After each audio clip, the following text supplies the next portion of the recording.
Welcome back to my Mental Health and Crime channel. My name is Huda London. This is for educational purpose only. This is the case of the Idaho quadruples. May the 4 victims rest in peace, condolence to their families, and may the correct justice be served. I'm sure you all have finally heard the news that Judge John Judge has granted the change of venue.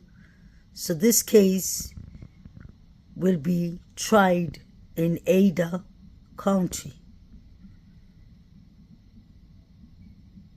It has a bigger, much larger population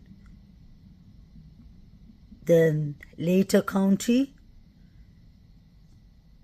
And I believe that this is the right decision, the right call that Judge John Judge made, because Idaho Moscow was ready to crucify Mr. Kohberger. They said they would burn down the courthouse if he was found not guilty.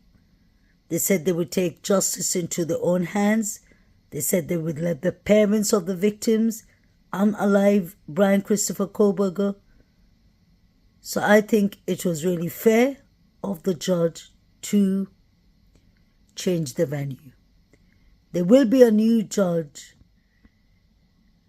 Brian Kohberger's new judge, his name is actually Steve Hitler.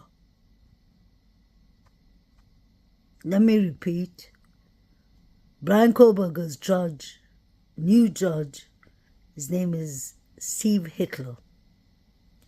Not as Adolf Hitler in Germany, but this is Steve Hitler. I wanted to play this small interview for y'all of Harvard Blum. Pay attention to what he says about Brian Christopher Kohberger's mental health state when he has never met him, when he's not a psychiatrist to diagnose him, he's not a therapist who's done therapy with them. I find this to be really wrong, because that is literally tampering with the jury's mind. The jury hasn't been elected. New book about the murder of 4 University of Idaho students, with the focus on the suspect in the case, Brian Kohberger, and his family. In the days after the slayings, were they suspicious that he could be the killer? Here's Jim Murray. Long before cops charged Brian Kohberger with the murders of 4 University of Idaho students, his own family feared he was the killer. The facts are there. It doesn't take too much genius to start having suspicions. Author Howard Blum says in his new book, When the Night Comes Falling, that Kohberger's sister became convinced he was the killer after police launched a nationwide search for a white Elantra like his. You know they're looking for a white car. You know your brother lives 10 miles away from the house where 4 people were killed. You know your brother has had psychological problems. You have to connect all the dots. The book claims that Kohberger's sister confronted their father with her worst fears, that she believed that Brian was behind the murders that the whole country was fixated on. But her father turned his back and walked away. Kohberger also became suspicious, especially when on a 2,500-mile drive across country with his son, cops pulled them over twice. So you're coming from Washington State University? Looks like we punched He thinks this is it, and he begins to fear, as it was explained to me, what will be waiting for his son and his family at the other end of America when they finally make this trip home. 15 days later, SWAT teams raided the family home in Pennsylvania. They found Kohberger at about 2 in the morning sitting in the kitchen, and what he was doing, he was sorting through his own personal garbage, putting it into plastic bags that he could put someplace else, so with the belief that the police could never get his DNA, perhaps they couldn't track him down. Today, Kohberger appears hollow-eyed and gaunt. Hard to believe he once weighed over 300 pounds. He loses 130 pounds approximately in high school. Then he builds his body up. He has stomach tuck surgery. He has dreams of becoming a player but he remained a loner with demons that prosecutors say drove him to kill 4 innocent young people. How does Howard Blum know that Brian Christopher Koberger had a tummy tuck operation after he lost weight? I wonder if he's been speaking to Brian Christopher Koberger's older sister, the one who's a therapist. Or is this rumors he just heard? And even if Brian Christopher Koberger has had a tummy tuck or operation for a tummy tuck, I believe that is something that should all be put in a gag order. Even his mental health and health files are supposed to be put away in gag order so that it is discussed in front of the jury and the trial. But by Howard Blum talking about Brian Christopher Koberger having a tummy tuck, he's already decided that Brian Christopher Koberger lost weight and then he changed his demeanor and his persona and everything. And he's trying to tell us that Brian Christopher Koberger had psychological issues. Now, how would you know that, Howard? Last time I knew you were author and journalist. You had nothing to do with the mental health department. That is the job of a psychiatrist to diagnose, and a psychiatrist doesn't diagnose within a couple of days or weeks. This goes on for months, over a year, before they get a proper diagnosis for someone who suffers of any psychological issues or mental health issues.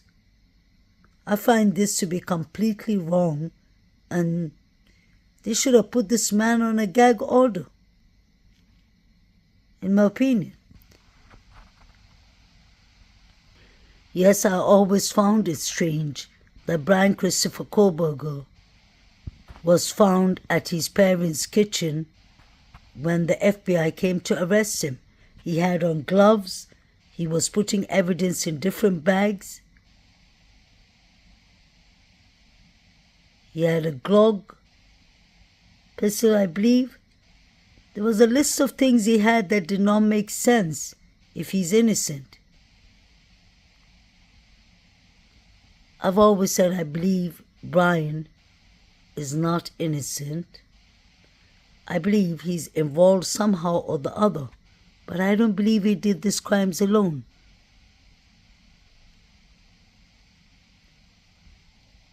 And if he was innocent, why would he sit so long in prison without talking? He would have said something. If Howard Blum has been speaking to Brian Christopher Koberger's older sister and he got the information from her, then I personally believe there is an issue, because this is her brother, number one, her younger brother. Number two, she's a licensed mental health counselor like me. She must have seen her brother suffering of any kind of mental health distress or issues. She would have noticed it. We know that Koberger allegedly has OCD. We know that he has snow vision. We don't know if he has any other mental health issues. I'm sure he would have definitely issues after being in addiction with A-class drugs for over 5 years. That is definitely going to leave an impact on his mental health state. And I wonder if his sister saw the symptoms, if she knew what was up. And obviously, she knows that her brother doesn't live far from Idaho, Moscow. She definitely knows that he drives a white Hyundai Elantra. So did she actually warn her brother? Did she warn her father? And did the father ignore it? If the father ignored it, it's concerning because the father was with his son 18 hours on the road trip. They were driving back home. The police stopped them twice. How come the father didn't notice anything? Was he in denial? I'm sure it's heartbreaking for the parents if their son did it. It's just a shocking moment. And they will have to support him no matter what. Some parents decide to cut off their child. But I'm sure if Kohberger had mental health issues, psychological issues, his sister, with her knowledge as a mental health therapist, counselor, practitioner, the father, the mother, they all would have seen it. I wonder why he didn't get help when he was younger. Could it be that Kohberger just had a narcissistic personality? We've heard that he's the one that raises his finger up in the air to answer all the questions. That's what some of his classmates said. He knew it all, basically. And he is an intelligent young man. But the question is, what was the motive? Who was the target? If it was Kohberger who did it, was it Maddie? Or was it Kaylee? Or was it the couple? Did someone upset him? Who did he cross paths with? Could he have been dating one of the surviving roommates? Did someone rent him to do this crime allegedly?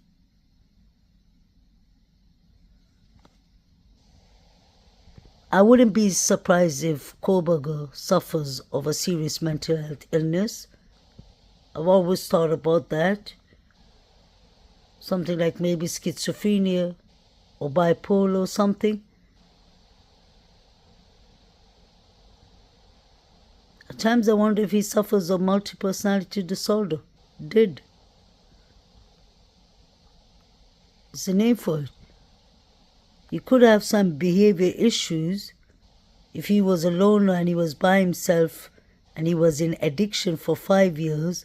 I'm sure that took a toll, not only on his mental health and physical health. I'm sure it took a toll on his behavior, on his cognitive process, decision making, and many other things. It'd be interesting to find out in court what his psychological and physical health was like, especially when the crimes are happening. Imagine if he's a person who suffers of psychosis. That could explain if he had a psychosis episode and he just went aggressive and attacked the 4 students. Or was he rented? Could he have been rented? Or was he Papa Rogers, the man with the plan, but maybe he didn't do the job? He got the others to do it. Maybe the frat boys came to him and asked him for help. Since he's a criminologist, PhD student,